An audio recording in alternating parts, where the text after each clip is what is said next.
പിന്നെ എന്റെ ചോദ്യം മനസ്സിലായില്ലാന്ന് തോന്നുന്നു. ഞാൻ ചോദിച്ചത് ശരിക്കും മനസ്സിലാക്കാണ്. അതായത് എവിടുന്ന് എങ്ങനെ വിളിച്ചാലും കേൾക്കും, അവർ തമ്മിൽ ഇങ്ങനെ സംസാരിക്കാൻ നമ്മുടെ മൊബൈലിനേക്കാൾ ഉപരി എത്ര പേരോടും ഒരേ സമയത്ത് സംസാരിക്കാൻ പറ്റണല്ലോ.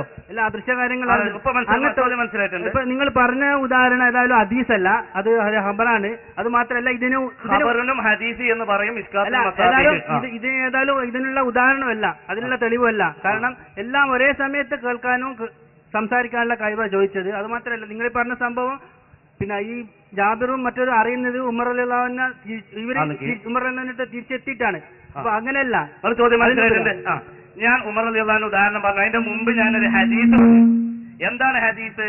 കുന്തു സമഅഹുല്ലദി യസ്മഉ ബിഹി, ഞാൻ കേൾവിയാകും. അള്ളാഹു പറയുക, അള്ളാഹുവിന്റെ കേൾവി എന്ന് പറഞ്ഞാൽ ദൂരപരിധി ഇല്ലാത്തതാ. അള്ളാഹുവിന്റെ കാഴ്ച എന്ന് പറഞ്ഞാൽ ദൂരപരിധി ഇല്ലാത്തതാ. അപ്പൊ എന്റെ കാഴ്ച പോലെ എന്റെ കേൾവി പോലെയുള്ള അവസ്ഥയിലേക്ക് അവരെ എത്തിക്കും. ഇങ്ങനെ ആരെങ്കിലും പറഞ്ഞിട്ടുണ്ടോ? ബഹുമാനപ്പെട്ട ഇമാം റാസി റളിയല്ലാഹു അൻഹു ഈ ഹദീസ് വിശദീകരിച്ചുകൊണ്ട് പറയുന്നു, വഇദാ സാറ നൂറു ജലാലില്ലാഹി സുബ്ഹാനഹു വ തആല സമഅൻ ലഹു സമിഅൽ ഖരീബ വൽ ബഈദ, അടുത്തുള്ളതും ദൂരത്തുള്ളതും കേൾക്കാൻ കഴിയും. റഅൽ ഖരീബ വൽ ബഈദ, അടുത്തുള്ളതും ദൂരത്തുള്ളതും കാണാൻ കഴിയും എന്നാണ് ബുഖാരി ഉദ്ധരിച്ച ഈ ഹദീസിന്റെ താല്പര്യം എന്ന് മഹാന്മാര് ഉണർത്തിയിട്ടുണ്ട്. അത് സഹീഹുൽ ബുഖാരിയില് ഹബീബായ നബി തങ്ങൾ പറഞ്ഞതാണ്. അതിനെ പിന്നെ ഹദീസ് എന്ന് പറയാം. അതെ, ഞാൻ അത് തുടക്കത്തിൽ പറഞ്ഞത് ഇതേപോലെ പറയാം. തുടക്കത്തിൽ ഞാൻ അതാണ് പറഞ്ഞത്. നിങ്ങൾ ഇപ്പോൾ ചെയ്യുന്ന പ്രവൃത്തിക്ക് വേണ്ടിയിട്ട് ഖുർആനും ഹദീസും ധാരാളമായി ഉപയോഗിക്കുന്നുണ്ട്, പറയുന്നുണ്ട്. അപ്പം നിങ്ങളിപ്പോ ചെയ്യുന്ന പോലത്തെ സംഭവം നബിന്റെ ചരിത്രത്തിൽ നബി ജീവിച്ചിരിക്കുന്ന കാലത്ത് ഒന്ന് രണ്ട് സംഭവം പറഞ്ഞുതരാൻ പറഞ്ഞേ. തെളിവ് നിങ്ങൾ പറയുന്നുണ്ട്, ഖുർആനും പറയുന്നുണ്ട്, ഹദീസും പറയുന്നുണ്ട്. ഇത്തരം ഹദീസും ഖുർആനും നബിയിൽ നിന്ന് കേട്ട് മനസ്സിലാക്കിയ സാബിമാർക്ക് ഇത്തരം കഴിവുണ്ടെന്ന് മനസ്സിലാകാൻ അവര് ഒരു സംഭവം അറിയണ്ടേ? അപ്പൊ ഇതുപോലെ ഒരുപാട് സംഭവങ്ങളുണ്ടോ? ഇങ്ങനെ അടുത്തുനിന്നും ദൂരത്തുനിന്നൊക്കെ ഉള്ള ജീവിതകാലത്ത് സംഭവങ്ങളുണ്ടോ എന്നാ ചോദിക്കണതില്ലേ? നബി സല്ലല്ലാഹു അലൈഹി വസല്ലം തങ്ങൾ ജീവിച്ചിരിക്കുന്ന കാലത്ത് ദൂരെ നിന്ന് നബി തങ്ങളോട് ചോദിച്ചതിന് തെളിവുണ്ടോന്നല്ലേ? നബി ജീവിച്ചിരിക്കുന്ന കാലത്ത് ഒരാൾക്ക് നബിയിൽ നിന്ന് വല്ലതും പഠിക്കണമെങ്കിൽ അവർക്ക് അവരെ വീട്ടിൽ നിന്ന് തന്നെ ചോദിച്ചാൽ നബി പറഞ്ഞു കൊടുക്കാറുണ്ടായിരുന്നു, അങ്ങോട്ടും ഇങ്ങോട്ടും സംസാരിക്കാറുണ്ടായിരുന്നു എന്നുള്ള പോലത്തെ തെളിവാവണ്ടേ? ഇപ്പൊ നിങ്ങൾ അങ്ങനെയല്ലേ വിശ്വസിക്കുന്നേ? എവിടുന്ന് എത്ര ആളും ഏത് ഭാഷയിൽ എങ്ങനെ വിളിച്ചാലും അവർ കേൾക്കും. നമ്മൾ കീഴുന്ന അടിസ്ഥാനത്തിൽ.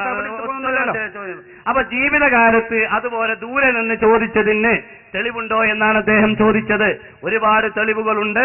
ഒരു ഉദാഹരണത്തിന് ബഹുമാനപ്പെട്ട അഷ്റഫുൽ ഖൽഖ് റസൂലുള്ളാഹി സല്ലല്ലാഹു അലൈഹി വസല്ലമ തങ്ങൾ ഒരു ദിവസം തഹജ്ജുദ് നിസ്കരിക്കാൻ വേണ്ടി എണീറ്റ് ബഹുമാനപ്പെട്ട മൈമൂന റളിയല്ലാഹു അൻഹ വെള്ളം ഒഴിച്ചു കൊടുക്കുകയാണ്. ആ സമയത്ത് അല്ലാഹുവിന്റെ റസൂൽ പറഞ്ഞു, ലബ്ബൈക്കും ലബ്ബൈക്കും ലബ്ബൈക്കും നസർതു നസർതു നസർതു. നബിയേ, അല്ലാഹുവിന്റെ റസൂൽ പറയാൻ, ഞാനിതാ ഉത്തരം ചെയ്തു, പ്രത്യുത്തരം ചെയ്തു, പ്രത്യുത്തരം ചെയ്തു.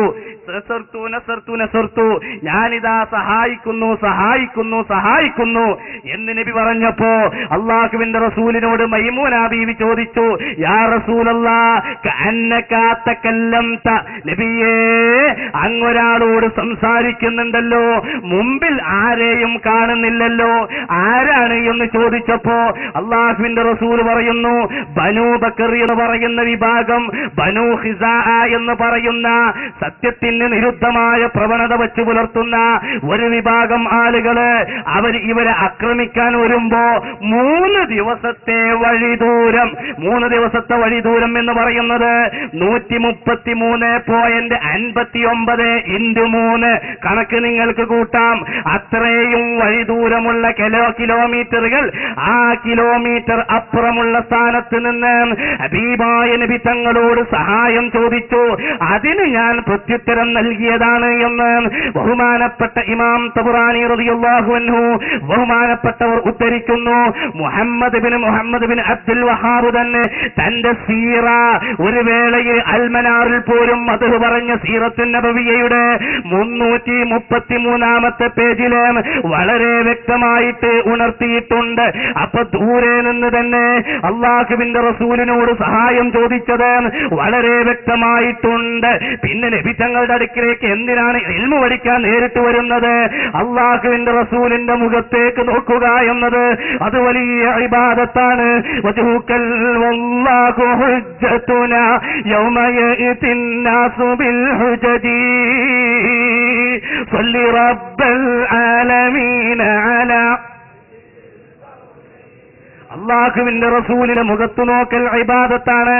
ആ ഇബാദത്തിന്റെ പുണ്യം കൂടെ കിട്ടാൻ വേണ്ടിയാണ് നബി തങ്ങളുടെ മുമ്പിലേക്ക് വന്നുകൊണ്ട് ഇതുപോലെ സഹായം ചോദിക്കുന്നത്.